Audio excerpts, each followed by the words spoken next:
Cool, we're recording. Hello. Oh, hey, Hey. So, yeah, welcome. Welcome to Not Just Politics. what an honour. Am I the first proper guest? Pardon?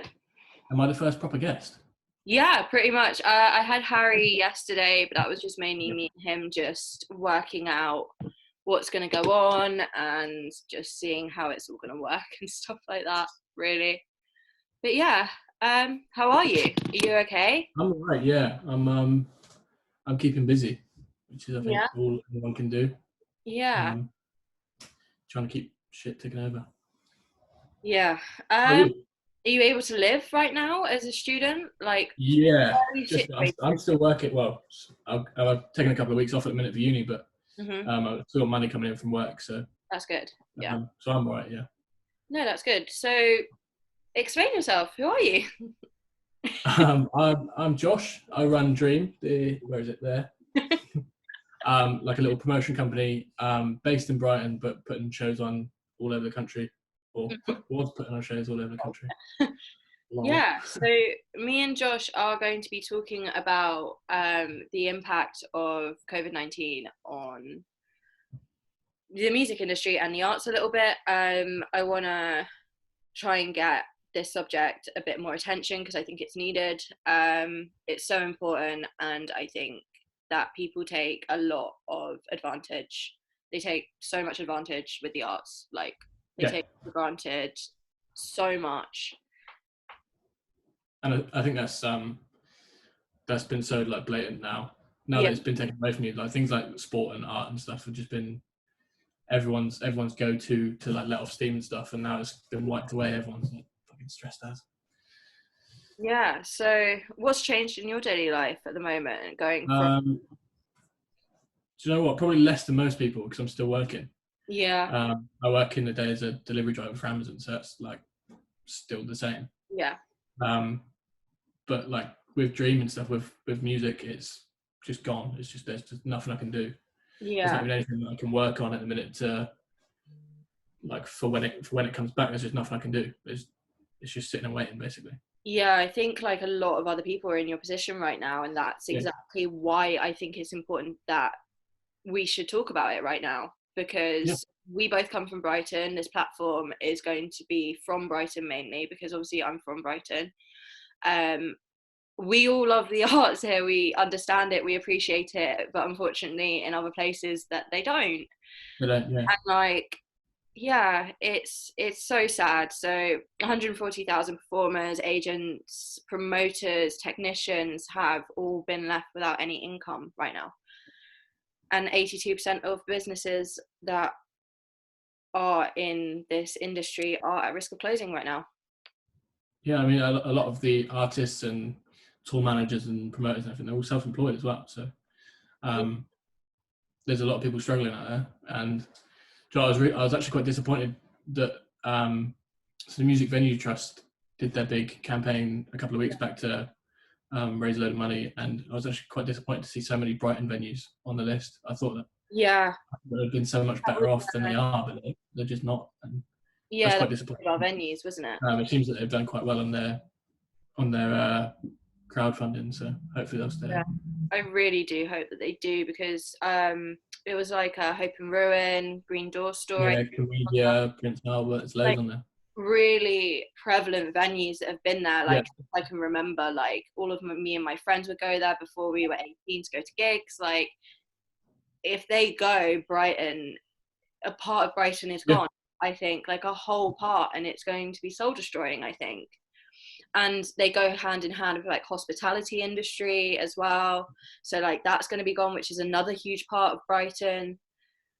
But then the flip side to that is that we've got so many people in Brighton that would still probably Yeah, launch new venues and stuff. But there's places where, like St Albans, for example, they've got like one venue, and yeah, that's in Transit. If exactly. that goes, they've got no venues. Yeah.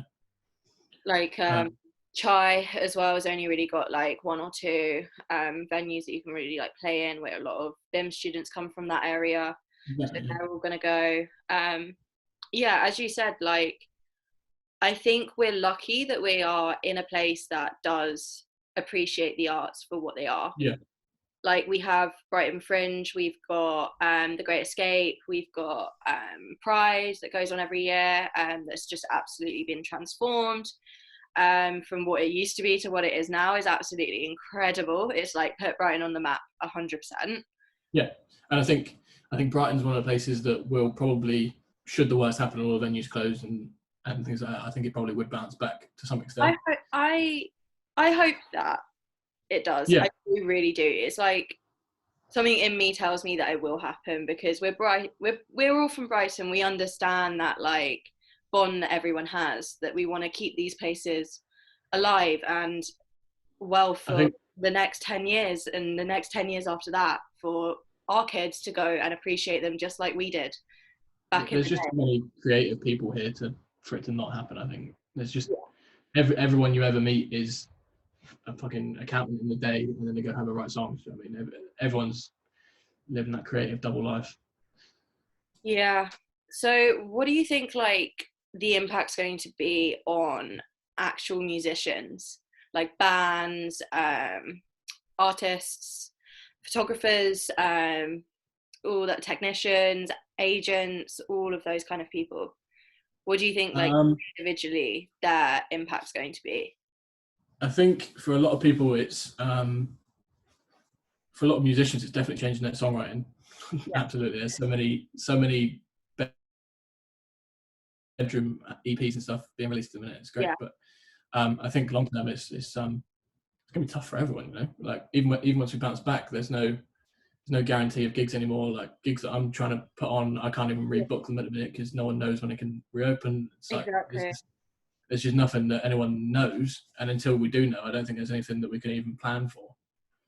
No, and I think Because, like you say, it's one of those industries. general anxiety as well at the moment with everything, Yeah, especially for the arts, because like the creative industry's never been like somewhere that you just walk into and get a job. no, It's always been this competitive, like, who's better than this person, who's more humble than this person, who's more out there than this person, who's going to work like at this time at this place.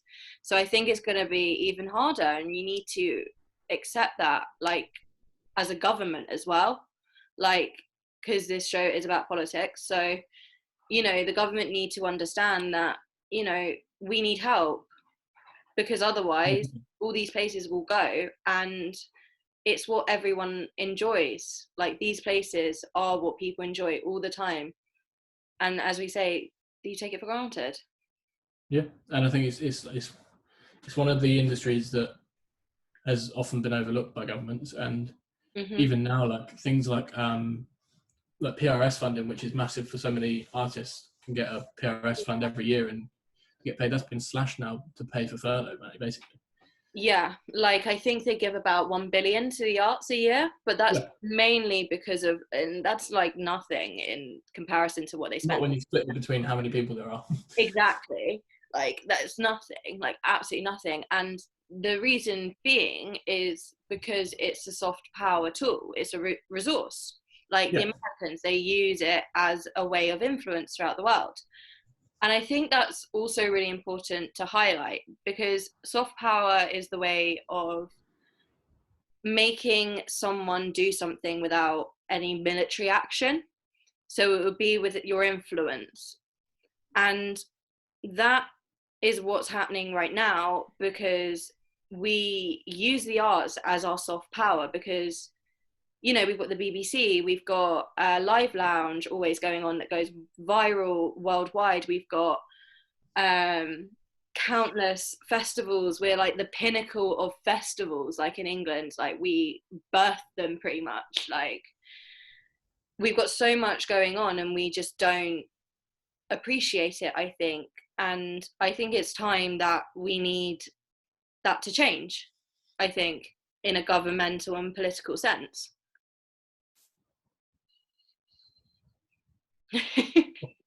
Sure, why not? Yeah, that's just what I think anyway. But yeah, any advice that you would have for anyone right now?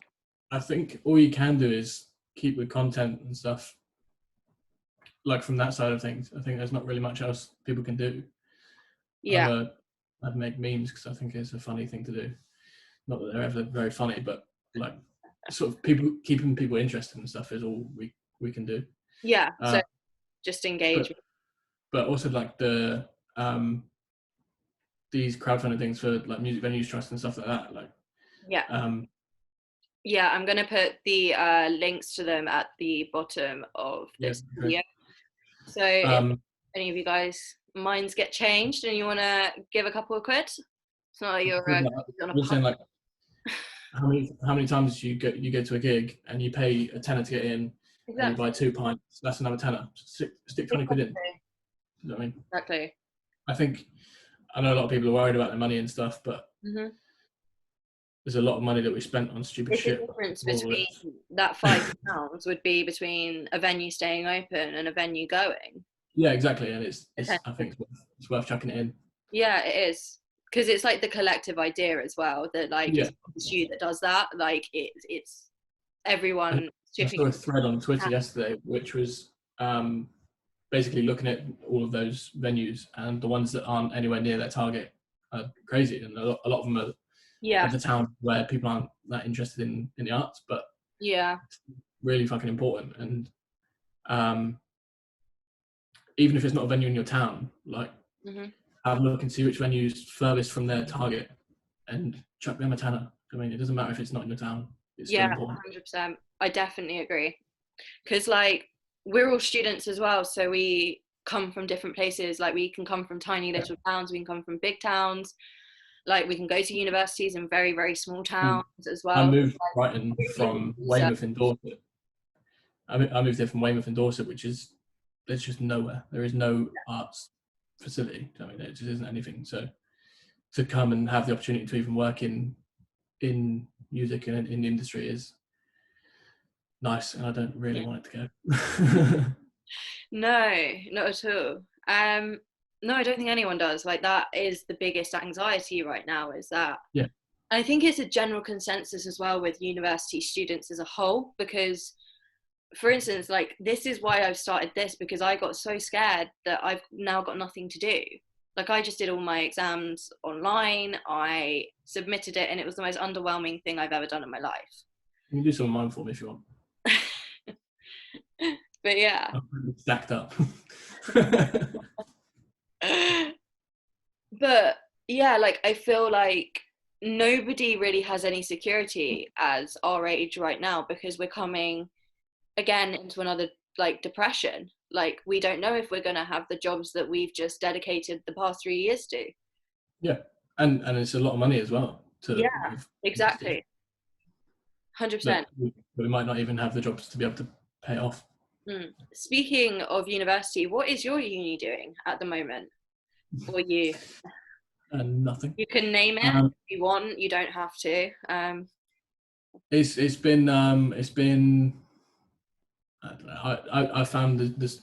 We've obviously had like Zoom lectures and things, which I haven't found engaging at all. I'm in another place when I'm on my laptop. You know what I mean? I'm not. Yeah, exactly.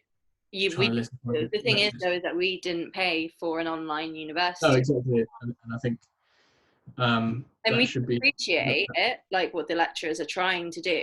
Yeah, of course. I don't blame the lecturers at all. It's not their fault. I mean, but I think especially from our uni, where it's a private, it's a business. You know, it's a private business. I think they should at least refund the last term. Yeah, we haven't had a lecture for this entire term, so why have we paid for it? I didn't have one since February because we were striking, and then I went to Poland, so I missed like a week, and then coronavirus happened, and I go to uni in London, so I commute from Brighton to London, so I couldn't like get on trains and stuff like that, so I literally haven't been there since probably start of February. Exactly. Maybe end of January. If you work out what you pay per term, you'd want that money back. Exactly. Of course you would. Like I've got to pay it like down the line for a job that I might not even get now. Exactly. And that's a term we didn't have. Exactly. Yeah. yeah, I don't know. What do you think a post coronavirus world's going to look like for the arts, like, and venues? And Um, I don't know. I think it's just it's tough, isn't it? Because part of me is thinking when we come out of this, everyone's going to want to get back to it and really jump into yeah, music, and I everything's want to sold be out so everywhere. And optimistic. I really hope that it is. But the other side of me is just thinking, what if people don't want to spend their money now? You know, or I what if think, people yeah. what if people haven't got the money to spend? You know, Hmm. which is a perfectly reasonable thing and probably quite likely. You know, so for Yeah, me as a promoter, it's tough like to balance whether I try and gamble and book the gigs for the first week after lockdown, hoping that they'll sell out then, or do I wait and put them into fucking next year? And yeah. so it's tough. And um, I I think think, go on. I think the big thing is, and the only way that this is going to work is that we remember that we're a collective. Yeah, Like, we're all together in this, and it doesn't matter who was affected because everyone was affected by this. And it doesn't matter to what degree, like NHS workers aside on front line, but everyone else, we're all in the same boat at this point. It doesn't matter what industry you were in, it all happened to every single person. And definitely. I think that's what needs to be remembered about the arts as well, is that that needs to be included in that. And And we need to I think it's support you just as much as we're going to support the small businesses, just as much as we're going to support our local Indian restaurant, our local Chinese restaurant, our, always local burger important. place. Bet, mate. But yeah, like, we need to remember that, like, small businesses aren't just physical places, they're people Yeah, and of course. networks and stuff like that. That's why, like I said, I hope that we can get back to it. And I hope that we can. I hope as well. This is important that this highlights just how important the arts are Yeah. for like education. Like, there's been criminal underfunding in music and art Hmm. education like forever. Yeah, So I really hope this is the kick up the arse that that sector needs, because it is fucking important, and this is proving it, and people need it. mhm. Do you think, like, that's something that the government should be doing right now, is like putting more money into the arts when, like, the next budget gets, like, announced to help support them in, like, the next oncoming year? I think it's something that should be looked at, but I think this will be an excuse to underfund everything for the next 10 years. But I Pessimistic side of me does like to agree with that, I'm gonna say, but we never know. Unfortunately, like, we don't know I think we what's going to happen in 10 years, do. hopefully, but yeah. I'd love to think that they'll come out and put billions into Yeah, arts education, music education, and stuff, but I can't see it happening. But I think, like I say, it has proven to be something that people need now. You know what I mean? Everyone's streaming's up. yeah, You know, the viewing figures on music videos are up. Everything's up yeah, in the art and in music. So, and like merch sales and stuff, everything's having so much more engagement because people need it now. You know what I mean? exactly. So, like, my message would be to, like, people watching this right now is, like, if you've got birthdays, or like, you just want to give a present or something like that, like, go to, like, individual people, and, like, if they've got a favorite band that's quite small, try and Yeah. buy them a t-shirt or a pin badge or something like that. Or if they're putting a tour on in future dates, no matter when that might be, buy those tickets now because they need the money now. And those Yeah. artists will repay you with the most incredible show. We know that Everyone's they really will. grateful. Yeah. We know that when shows come from things like that, they're so much better because everyone feels a part of it, like that they Yeah. helped put it on, like they helped make that possible. Yeah, I think that sort of passion is going to be so exciting when it comes back. I hope so. I really do. Can't wait for that first gig in the first Oh, it's going to be great. icy cold pint, you know, Yeah. Oh, the first sip. full of lukewarm cans. Oh, don't. Festival feeling. I know. I was supposed to be going to Truck Festival, and that was Oh, the last week of July, and they've only just cancelled it. And I was so hopeful that it was yeah. going to be on. That's another thing I wanted to touch upon. Why do you not think that like festivals started cancelling their festivals like sooner? Because Boomtown was going on until what, last week? Maybe the I week think it's mostly a insurance issue. I think no one's got any sort of clauses in their contracts for this. yeah. I think most people are probably just trying to iron it out with Yeah. artists, because And obviously if they're rolling over their tickets till next year, they can't pay the artists what they promised them this year. mm-hmm. They haven't got the money for it. So, The problem with what happened with Festival was yeah. I know that robbed a bank, went bankrupt because he brought Prince, and Prince died. So that's what's going to like pretty much happen to festivals now if you don't support them and keep your tickets. Exactly. Because they can't afford to give it. Like, fair enough if you really like don't know what you're going to be doing. I think that's fair enough. You probably want your money back. Like most festivals have insurance, so they won't actually. They shouldn't. Yeah. Well, all festivals have insurance to cover it, but I don't think it should affect the festival too much in this case, because it will have been, I hope, seen as like a.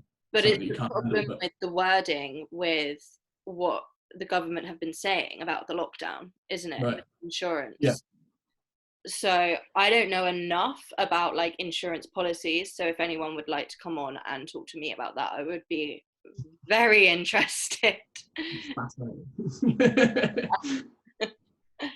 But yeah, I don't know enough about that. But like that's a whole nother problem with the wording and the clarity of the government. It just isn't giving anyone anything to go on to advance any further from this. I feel like we're stuck in this like weird dynamic, like that you can't go out but you can.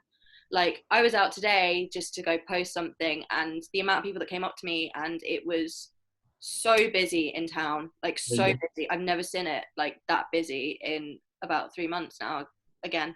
I just got to Sainsbury's a couple of hours ago, and the amount of people like out cycling and walking, and like so many cyclists riding next to each other, and it's just crazy. There's so many people out.